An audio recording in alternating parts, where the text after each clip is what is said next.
میرے final paper ہونے ہی والے تھے اور گھر میں ہر وقت کا شور و غل برپا تھا۔ مجھے پڑھائی کے لیے شروع سے ہی پرسکون ماحول چاہیے ہوتا تھا، جو اب خواب و خیال ہی ہو گیا تھا۔ 6 ماہ گزر گئے تھے مگر میں ابھی تک اس سانحے پر بدمزہ ہی تھی، اور میرا بدمزہ ہونا بنتا بھی تھا، کیونکہ ارہا کی چھوٹی چھوٹی بہت سی ذمہ داریاں نہ چاہتے ہوئے بھی میرے ناتواں کندھوں پر آ پڑی تھیں۔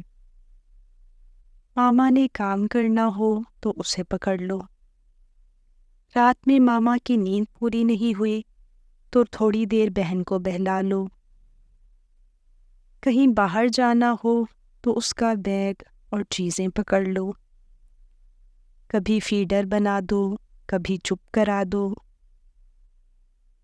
پڑھنے کے علاوہ باقی تقریباً سارا ٹائم اس کا کوئی نہ کوئی کام میرے سر پر پڑ جاتا، سو نتیجتاً مجھے اس پر پیار آنے کے بجائے شدید غصہ آنے لگا۔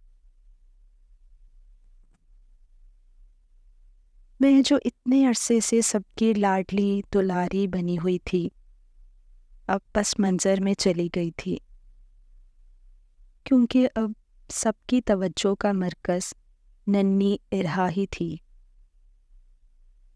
اور میرا بس چلتا تو میں اسے اٹھا کر کہیں دور پھینک دوں اور سکون سے ہاتھ جھاڑ کے گھر واپس آ جاؤں۔ خیر، ابھی میری زندگی میں یہی اتار چڑھاؤ چل رہے تھے کہ مجھ پر مزید افتاد ٹوٹ پڑی۔ ماما کو اچانک اپینڈکس کا مسئلہ ہو گیا اور فوری آپریشن کرنا پڑا۔ میرے فائنل ایگزام سر پہ تھے اور ماما بیڈ پر۔ اب زیادہ ٹائم مجھے ہی ارہا کو سنبھالنا پڑتا۔ ان حالات میں پیپرز کی تیاری بھی نہیں کر سکی اور میرا قیمتی تعلیمی سال ضائع ہو گیا۔ میری ساری فرینڈز مجھ سے آگے نکل گئیں اور اب مجھے ارہا سے سچ مچ کی نفرت ہو گئی تھی۔ وقت کچھ آگے سرکا، میں کالج میں آ گئی تھی۔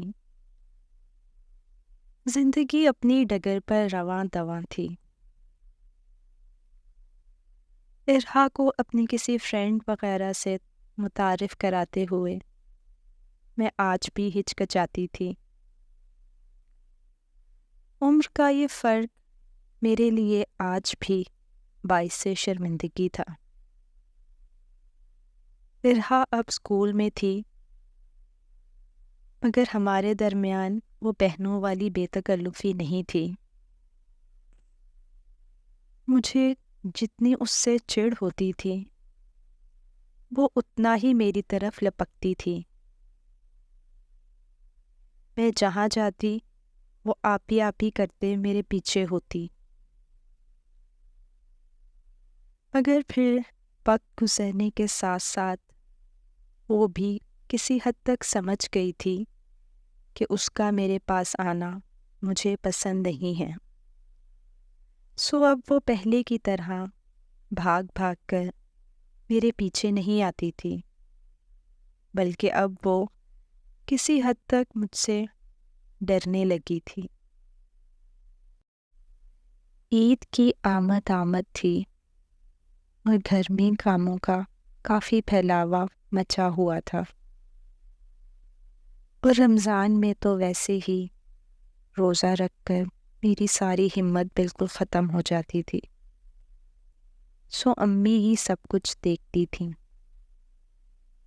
عید کی صفائیاں اور کچن کے سارے کام۔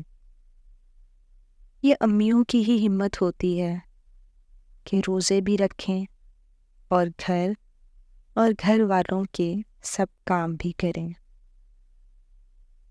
اور ان کی کبھی کوئی چھٹی بھی نہیں ہوتی۔ خیر، میرے لیے روزہ رکھنا ہی رمضان میں بہت بڑا کام تھا، رمضان کا آخری اشرا چل رہا تھا کہ کراچی سے اطلاع آئی کہ نانا ابو کو ہارٹ اٹیک ہوا ہے۔ سو امی کو ایمرجنسی میں کراچی جانا پڑا،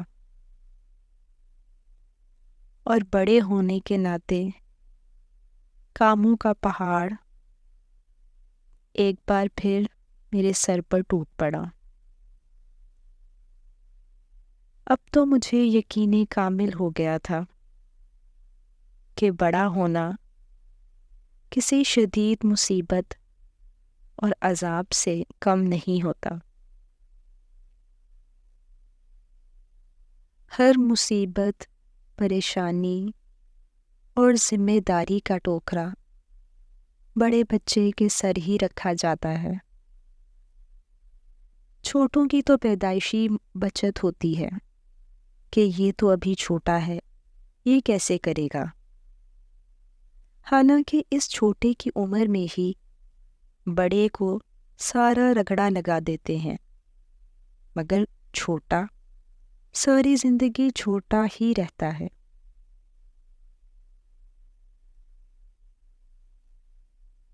ایک بار پھر مجھ بڑی کی شامت آ گئی تھی، اور ارہا چونکہ چھوٹی تھی اس لیے اس کو استثناء حاصل تھا۔